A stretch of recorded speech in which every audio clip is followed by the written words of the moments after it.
welcome to the Journey Success Stories podcast. I'm Jennifer Sheffel, your host, and today I am with Dave Bay. He is with Pendleton Hills. He is the president and a lifelong entrepreneur. I cannot wait for you guys to hear all about his background because he has some really great nuggets to share with all of you and his prior experiences. Now, if this is your first time to the show, make sure that you like and subscribe because we want to make sure that you get notifications each and every time we have new conversations like this one that drops for you. So Dave, welcome to the show and thank you so much for being here. I would love for you to share with everyone a little bit about yourself and your background and what is Pendleton Hills? Where are we located? Sure. Well, thanks, Jennifer. I appreciate you having me on today. Pendleton Hills is located in Butler, Kentucky, and it's an 18-hole golf course. And I purchased Pendleton Hills back in December of 2018 and put together a quick plan to take the existing clubhouse that they had, which was kind of a blank building, to be honest. And I thought, well, we can put in a American cuisine restaurant here and really get people excited about the place and build the membership, build the traffic. We opened up the restaurant July of 2019. So quickly, we had everything done within about 8 months. And it started out great. Everything was going well. And of course, we all went through COVID in March of 2020. So under a year after opening up the restaurant, we're dealing with that. And my manager said, well, what are we going to do? Because we're probably going to get shut down. And I said, well, you're right. We will be shut down. So let's start delivering. And she said, well, when do you think we're going to be shut down? I said, Ohio shut down and our governor's been following him step by step. So I would say tomorrow morning. So let's start delivering tomorrow. And we had never delivered before. Luckily, at the time, we were on a program, a menu program where you could jump on an order and then come up and get it yourself. It had a delivery option, and all you had to do was draw in a territory that you wanted to deliver to. So we drew in this insane area. I mean, it was ridiculous and it was huge. And I thought, we're not going to make any money off this. I just wanted to keep people employed and keep the wheels turning, so to speak, and keep everybody positive. So the next day, I think it was probably about 16 hours after I talked to her, we started delivering. And everybody in my family, my two older kids that were around, they were delivering. Myself, my wife, we were delivering and just going around like crazy. So we went through that period of COVID. Summer was good that year. If you remember fall or winter, it was the second round and shut down again. So we made it through to that, got to 21, again, just after opening in July of 19. Well, July of 21 had a knock on the door probably around 2 a.m. and it was the sheriff's department. And he said, I'm sorry, but your restaurant burned to the ground. Boom, done. Oh, And so we jumped out of bed, got clothes on and drove up there. And just within a couple of hours, it was almost gone completely. And so there was nothing that could be salvaged. And at that point, we started thinking about, okay, what's the next step? What are we going to do to build back? We went through all the proper procedures with the emergency people. The fire inspector came out, looked at it, and within just practically minutes, he told us where the fire was, how it started, and pinpointed it down to just 2 millimeters of an arc. And wow. it was simply a power cord that the casing had been rubbed off because it was caught between two tables, and they arced and the breaker didn't trip. So poof, it goes up. Wow. So then we started the process with the insurance company to notify them, had them come out. And, insurance companies, they work for themselves when it comes to claims. I mean, let's face it, they're going to come out and give you a dollar figure that they want to pay you that may or may not be close to what the actual dollar figure is. I had great insurance as far as coverage was concerned, had a replacement cost to the building, which is, way different than just initial cost. Also had loss of business insurance as well. So it was a sizable claim. And because of that, I believe they ramp it up and put it on a certain level. And so they had an attorney that literally came out of New York City and deposed me for 3.5 hours. And there was no question about the fire. I'm asking my attorney, what are they looking for? They're looking just to trip you up on something. They're just fishing. And it literally started with, where did you go to high school? Where did you go to college? What was your major? What did you do after college? And so on. So it was ridiculous. We fought them for a long time and settled on half. And then at that point, it was like, okay, what are we going to do with this place? And I was beat up. I've been doing business, I've been an entrepreneur my whole life, and my dad, my grandpa, everybody's been entrepreneurs. And so I grew up that way and grew up working in the business from the time I could walk practically, not because I had to. It was just, it was fun. I always liked doing it. And so, but even with all that said, and even with being in different businesses over the years and dealing with other catastrophes, this one really wore me out. And at first I thought, let's just sell this place. And then as time went on, I thought, no, the piece of property here is beautiful, 187 acres, just gorgeous. We really have something to work with here. And my ground superintendent, we were in a meeting one day, had everybody together, all my managers, and my ground superintendent said, well, have you ever thought about a campground? And I said, well, no, but I don't want any cousin Eddies showing up with these crappy campers. It's a beautiful property. Come on. I don't want these shacks on two wheels, or a wheel and a half going up. And you can't get rid of them, or crapper's full, that's not the actual quote, but I'll keep it PG. PG. Yeah. Thank you. I thought, okay, well, let me check this out. And I started checking it out just very simply by talking to some people I knew that camped, and then visiting some other little campgrounds really close to our area, and then doing some research on Google and all that. Well, it came back nice. I thought, okay, there's something here, so let's go next step.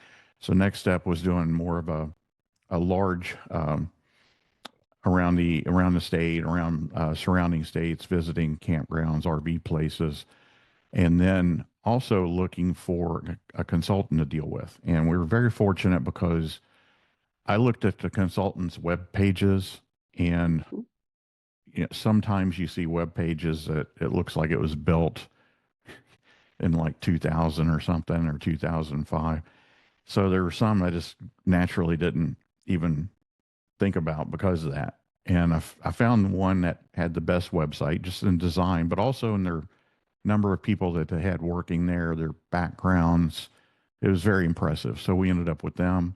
They came down for 3 days. They went around central Kentucky for a day, greater Cincinnati for a day, and then a day out at our site. And while they came in with a team of people, and including a designer as well.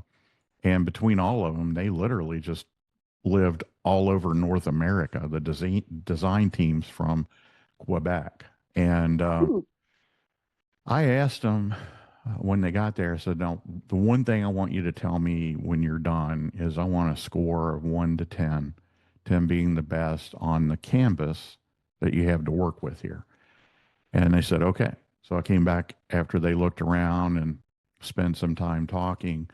I came back at the end of the day and asked them, okay, so what's the number? And they said 9.2, and we don't give any 10s out. And my initial reaction was, you're kidding. I mean, I don't think it's terrible, around here by any means, but I was just kind of shocked that it was that high. And I said, tell me why that is.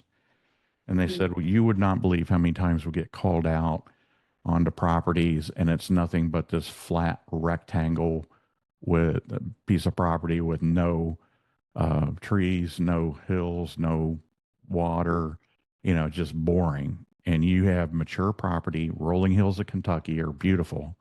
You have two lakes and a creek that runs through the middle of the property. So they said, this is great. This is fantastic. And so we really started the process, I guess, at that point to get it designed out and just what would it be? Because I don't camp, never want to camp. And I understand it's like peanut butter with me. I hate peanut butter. And I know most people love it, and that's Yeah. fine, but I just don't. So I don't like camping either.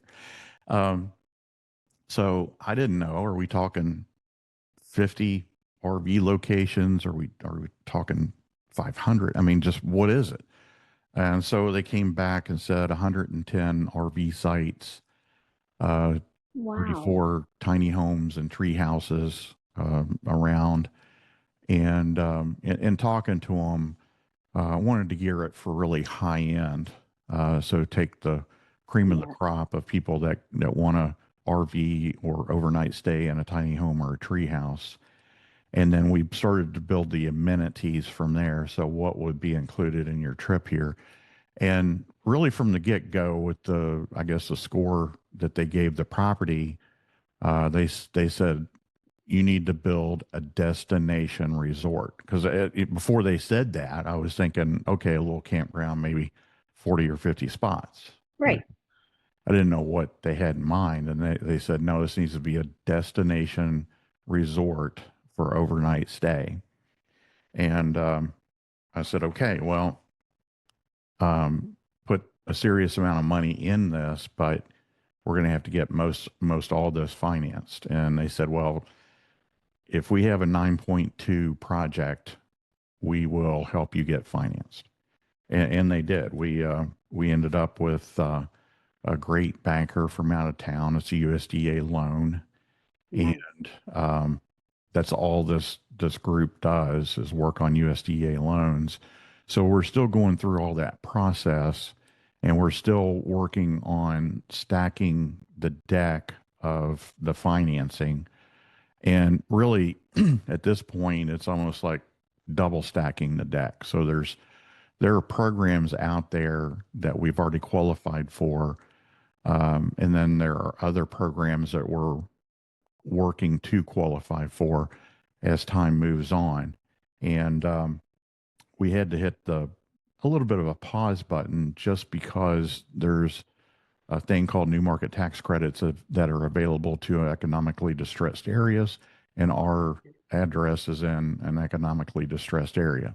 So it's a substantial amount of money that we kind of had to pause a little bit because you can't start. If you start, you're not qualified. And it's going to make the project super financially strong. We feel like it's strong anyhow, but it's just going to help that much more. So the design's done. We know what we're doing as far as what's going to be there, what's going to be built, and Hmm. we're waiting on the final little things to put in on the financial deck, and then we'll get rolling out with the actual architectural and engineering plans that you build from. So That's kind so of cool. where we're at. So it's not going to be just RVs. It's truly a destination resort with Mm. like glamping Yes. and some other things. Yeah, for sure. So what is kind of the timeline? And I know you guys had to pause a little bit, but what's kind of the expected timeline at this point of trying to get this to where people can start to stay? Yeah. So we're looking at late winter, early spring to start construction. That's going to be the goal. Now, the goal was prior to that, but because of hitting the pause button a little bit, we had Right. to go past that. So late winter, early spring, and should take around 18 to 24 months after it starts to be built.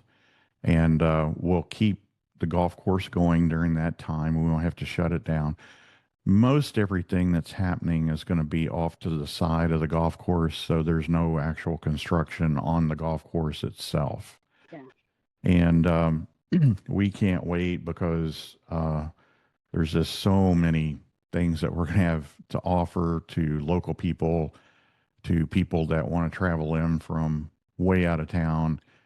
And honestly, the list of amenities that we'll have, including the golf, um, uh, there's just no place within probably a 300-mile radius that will have the same set of amenities. So if you're a higher end camper, RVer, overnight stay, you can come in. We'll have fully concrete pads, all level, all really done nice, full hookups, of course, and you'll be able to play golf and go to the restaurant. And we'll have an indoor outdoor pool, uh, 4 pickleball courts, 4 golf simulators, and a game room inside, a fitness center. The restaurant's 2 story, so the second story I would say would be like a Nashville style restaurant. Mm. So Thursday, Friday, Saturday nights we'll have a full band in there playing. The other nights of the week we'll have a singular or duo type band come in and play. So just a real interesting entertainment center. Also a conference room. Forgot to mention that, but a nice entertainment center so that people can come out and have fun and just have a good time. A lot of these stay and play places for staying the night and playing golf. One of the downsides is they just don't have much to offer other than golf, which is great. You schedule Hmm. your trip 6 to 12 months in advance, but when you get there, if you get rained out, that's it. You sit around with your You're friends stuck. and play cards and drink beer or whatever. But we're going to have tons of other things that they can do inside. So if it's a complete washout, Hmm. they can play the golf simulators. They can hang out in the indoor pool or the fitness center, or sit around a sports themed restaurant and just watch TV and eat all day. Yeah. Yeah. So I love that you mentioned this because you already have some pretty cool stuff that's already out there, including the pool. So for all of our listeners that are out there, can you elaborate a little bit more of, hey, come and see us now because this is the current landscape and all the really cool things that we have available right now. Sure. I'll start with, the main thing obviously we have right now is golf. And from 2018 to now, we've been Mhm. stepping up the golf course every year. So every year it gets better. Um, just naturally, with what we're dealing with, you can't turn a place around, a golf course around in one year. It really does take effort year after year after year as far as putting the right nutrients down and chemicals and working the grass the proper way, all the stuff that I had no idea. So hired a great ground superintendent, Andy Koenig, that came in. Um, he was assistant down at NKU at the point that we hired him. And he came in and yeah, he told me right off the bat, he says it's going to be a 5-year deal to get it anywhere close to where we want it to be. And Wow. said, okay. Okay. So there's the chemicals, the nutrients, there's people, getting the right people, and then there's equipment. And it takes a ton of money and effort to get it there. So it is gorgeous right now, but we're still going to be making improvements and minor changes to different things, different holes, to make it even better going forward. So we do have golf that's going on. We're open to the public. You can get on pendletonhills.com. And the first thing you'll see is a flyover of the course. And you'll see in the bottom right hand where you can schedule your tee time right there. And so it's super easy, pendletonhills.com to schedule your tee time. And we have a pool. We keep it in really good shape. Um, it will be coming out. It won't be the pool going forward. We're going to have Mm. a much larger pool going forward on the outside. The one on the inside's about the same size as what we have right now. But yeah, it's in good shape. And one of the things that we do there that we've really pushed this year, and it's working great, we have a pool attendant there most of the time. So that if you're out there at the pool and you want to have something to drink or eat, she will put the order in and then go get it in the kitchen and bring it back out to you. Nice. Which brings up the other thing. We have our carriage house that we're operating in. Initially, it was where we would have wedding receptions, and that was before the fire. Um, and so we've remodeled that to make it look a little nicer. And we're working out of a food trailer for a kitchen. And we have a good menu. It's not a big menu, obviously, from a food trailer, Mhm. but I can tell you the food's really good. Uh, it's hamburgers and hot dogs and wraps and salads and stuff like that, and it's really good. So the pool attendant can run down there, pick up something for you, bring it back to the pool, so you don't have to leave, and you can sit there and drink some beer and eat. So Awesome. I that's what love we got that. going on today. Excellent. So, one of the big things that you kind of leaned into, and as business owners, there's this thing, cash is king, that we all tend to talk about and really watch and try to forecast so that then we can stay in business for many years to come. So tell us more about what does all this look like as far as the capital that you're raising in order to do these really cool things and for the economic vibrancy that you're bringing into our area. Yeah, it's huge.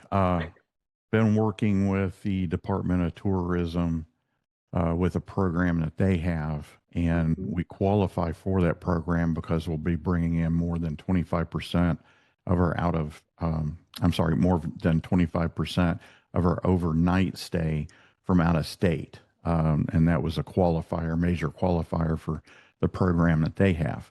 And it's a no brainer. I mean, we're 30 minutes from Ohio, we're 45 minutes from Indiana. I feel like most of our target market is going to be Indiana, Ohio, maybe around to West Virginia a bit. Um, Mm. and it's not necessarily going to be coming up from, say, Tennessee because they got a lot of options down there, right, with Gatlinburg and Nashville and all that. So, with the idea that we're bringing in people from out of state to qualify for that program, I had to fill out an application, and it took, I would say, most of the day for 3 days to get that thing filled out. And I want to say that the Department of Tourism and Economic Development in Kentucky on the state level, uh, they are terrific. I was amazed at the speed that they processed all this. I mean, I was expecting it to go on for months, and it was just 2 or 3 weeks. So I filled out the application. The last question was, because it would go through all of it. You know, how many jobs are you going to create? What are you going to pay for those jobs? What do you Yeah. expect to bring in an income? How many people do you think you're going to bring in from out of state? What's your marketing budget in state versus out of state? Where are you going to market? How are you going to market? All that kind of stuff. Last question was, how much do you think you're going to bring in for businesses around you? And I thought, well, how am I going to come up with that one? I have occupancy numbers, so I've got something to work with, projections for occupancy. Uh, but I don't know how much they're going to spend. So I contacted them back at tourism, and they said, well, actually, we do a study every year, and we look at the average person that comes in from out of state. If they stay here and leave within the day, they're going to spend X number of dollars. If they stay here overnight, then that goes up and they're going to spend this much money. I said, oh, okay. So what I can do is take your data that you're collecting and back out the numbers that feel like they're going to spend with us. And what's left over would be what they spend, to get here or while they're staying here if they visit local businesses or restaurants. And they said, yeah. So I ran that number with the occupancy and they wanted a 10-year projection. Okay. Because we know what's going to happen tomorrow. Yeah, yeah. And I've been doing projections and financials and performas, many, many, many times. And you want a 10-year projection. Okay. So I took the 10-year projection with our projected occupancy numbers. And what you do is you start with a number on your occupancy, and then you scale it up in the first 2 years fairly drastically because, once you Yeah, open for business, nobody opens at the beginning of the year. So you open, I mean, you can obviously, but most of the time it's going to be month 4 or month 6 or month 10 or whatever. So you don't really know. So the first year or two would be the major growth. After the first couple, 3 years, you scale back your percentage increase every year. So going all the way out to year 10, I was maybe at 1%, 2% growth at that point, because if you don't, your numbers just get ridiculous. right. Um, so I did this and came up with this average over a 10-year period. And I looked at the number and I thought, you got to be kidding me. this, there's no way. So I called him back and said, okay, here's my occupancy figures.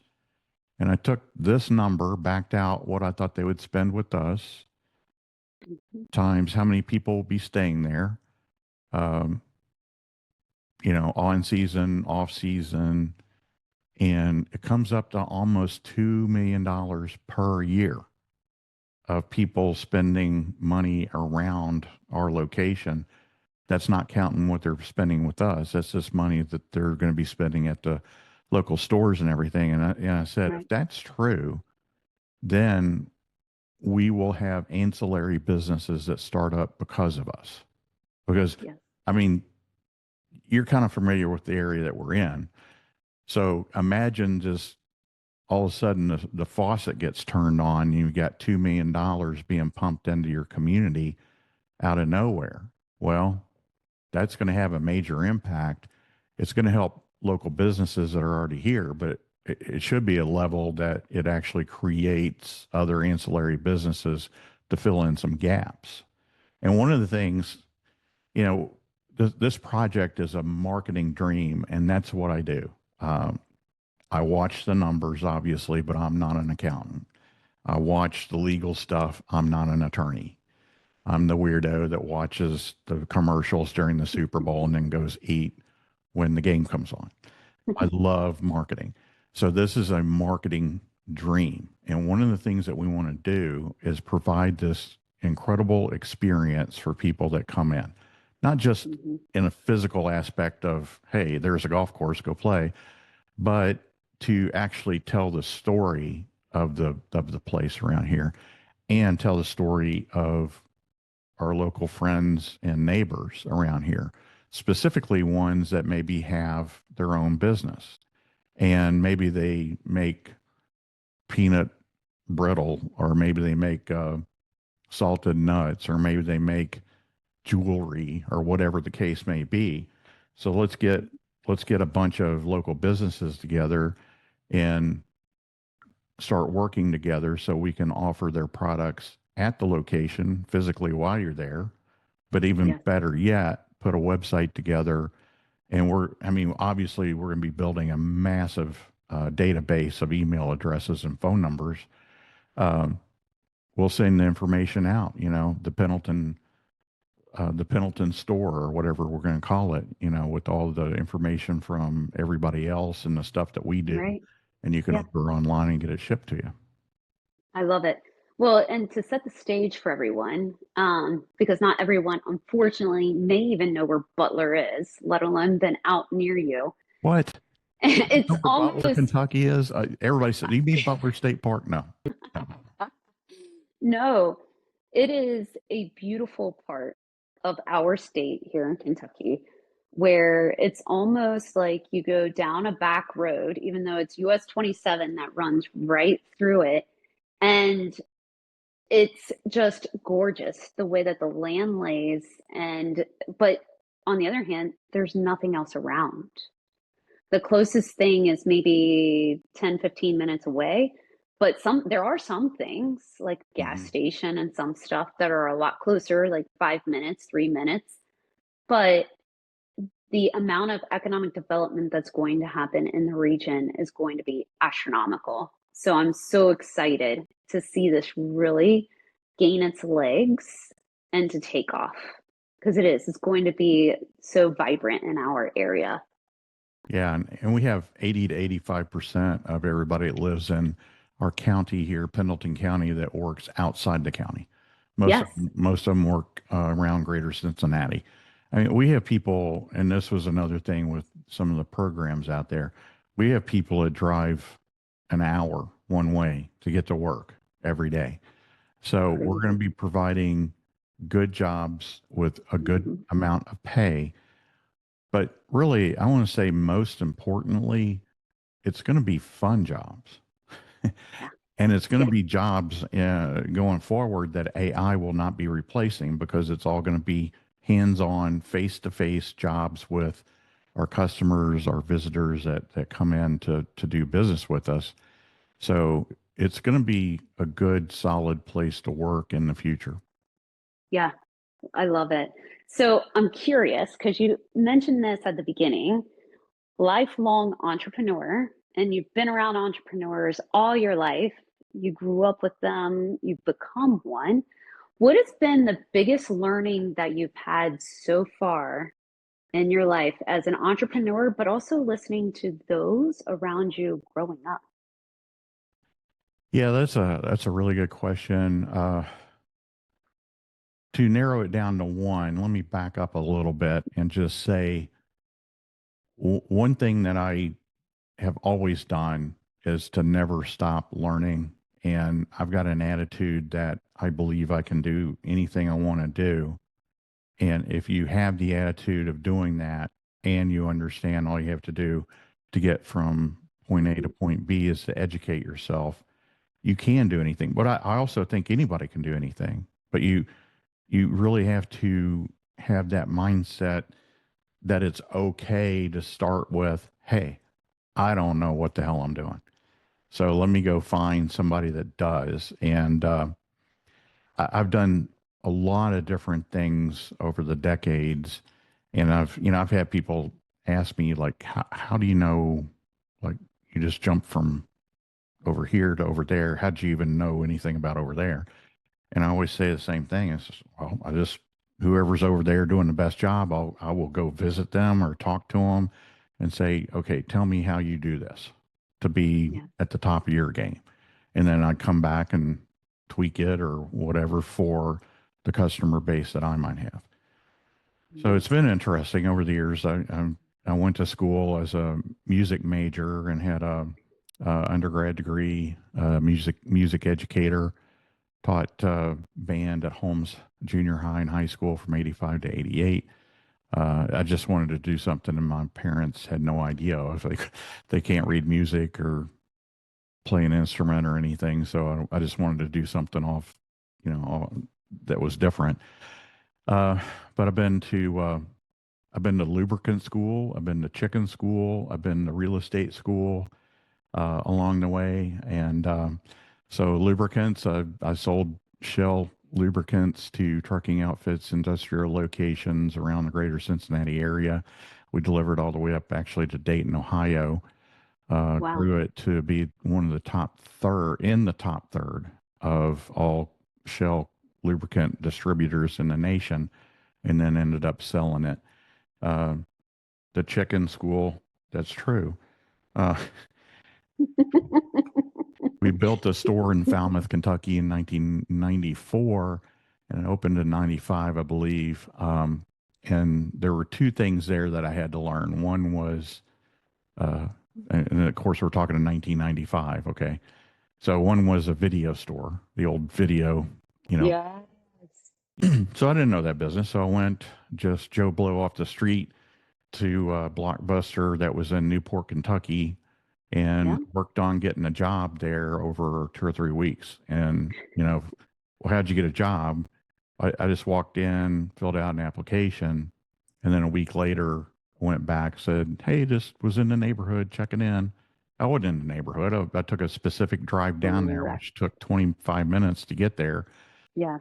Oh, we don't have anything yet. We'll call you. Okay. And then next week went back, and I think it was the fourth trip back. Oh gosh, we're so glad you're here because so and so just quit. Can you start this afternoon? Yep. So I worked there at Blockbuster for 3 months, and I really liked that for a couple of different reasons. Yeah, I was learning the business, but one of the things that was astonishing to me, um, I mean, obviously, I mean, I was a good employee. You start with taking the tapes and rewinding them because not everybody was kind and rewind. That's So funny.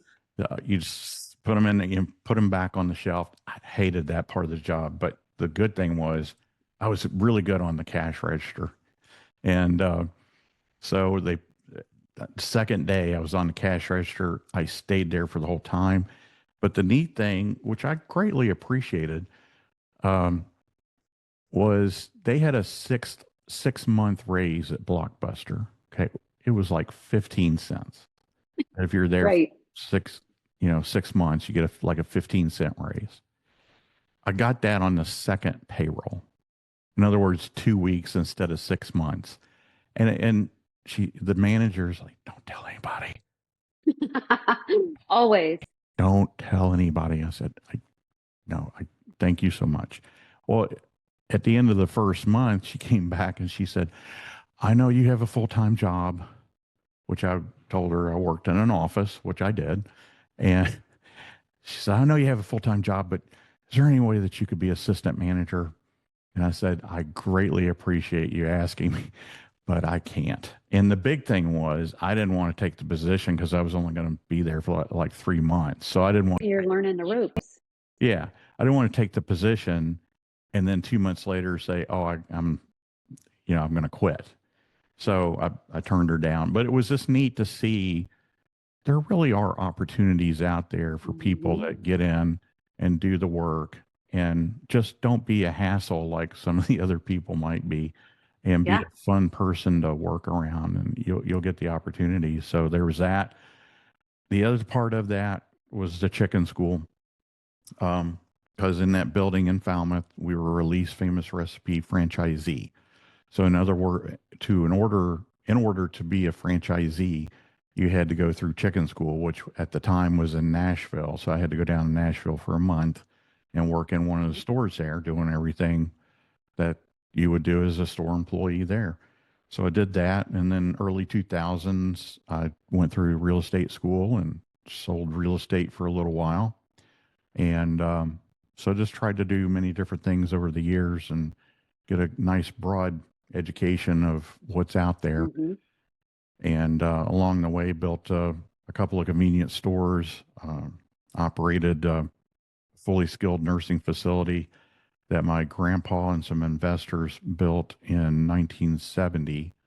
And in 1995, they expanded it. My dad and grandpa were on the board of directors. After dad passed away in 2001, I took his position in 2006. The rest of the board, we all decided it was time to sell it. But then I thought, wait a minute, instead of selling it, I think I'll buy it. And my grandpa was still alive, so I just went to him. I said, "Hey, I'll just buy the rest of the shares." And he's like, "Great." So did that and then sold it in 2023. So that's kind of a rundown of what I've been through. Which was, of course, after COVID as well. Yeah, So, COVID did not do that industry any favors at all. It was horrible, and I won't get into all that, but no, we won't have enough time. no. So, I do have a couple of rapid fire questions. Okay. So, rapid fire, really quick. What is the key to success for you? Uh, just taking the problems I've dealt with and um, some of them you create, but there's just been a lot of them that I didn't create. Went through the 1997 flood, Mhm. and just being persistent. I mean, it's all about persistence and not getting down and fighting through the problem areas. Well said. So, what is a book or podcast that you're reading or listening to right now? All right, so I'm a big fan of Alex Hermosi, and I watch pretty much everything he puts out. I have his first two books he has the books on video, and I've listened to them on video or watched them on video, listened to them on podcast several times. They're gold, and he has a Mhm. new one coming out in 28 days. I've been to his 2-day workshop in Las Vegas, and yeah, he's at the top of his game and anybody's game when it comes to business and operating a business. And he's young. It's wild, but he really knows what he's talking about. Yes, yes. So, before we get into the final question of the day, how can people get a hold of you, learn more about Pendleton Hills, and be a part of this really cool destination resort that you're working on? Yeah. So the website's pendletonhills.com. My email is davebay, Davebay at hotmail.com if you just want to send me an email. Excellent. Thank you. So, final question, you ready? Sure. All right. If you could sprinkle any kind of magic dust across one part of the business, what would it be? Magic dust on the business. Well, I mean, for where we're at right now, the magic dust I would sprinkle on would be just the ability to start digging and start building.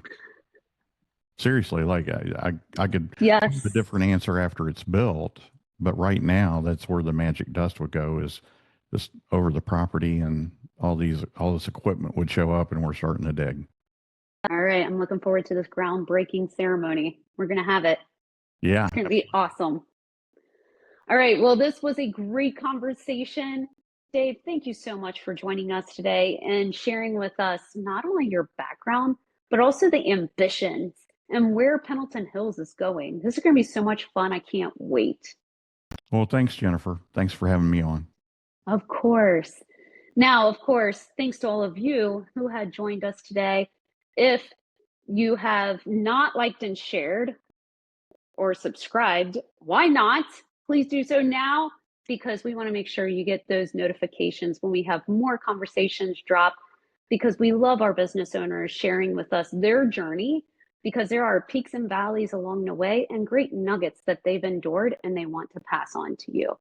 So please make sure that you like, subscribe, talk it up, let others know about it.